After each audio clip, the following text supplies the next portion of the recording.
We are looking at how to pronounce the name of this dish. We'll be looking at how to say more names from Mexico. So in English it said tacos, but in Spanish tacos with an S sound, tacos. Al pastor. That's how you say it in Spanish with a stress on the second syllable, pastor, meaning the shepherd. So in English, tacos al pastor.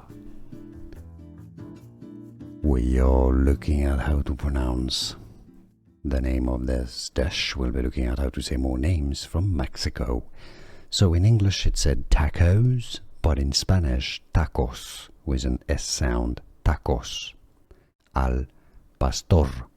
That's how you say it in Spanish with a stress on the second syllable, pastor, meaning the shepherd.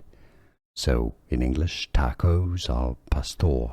Here are more videos on how to pronounce more confusing words and names too many mispronounced. Like this video if you found it useful. I appreciate your support. I'll see you soon and thanks for watching.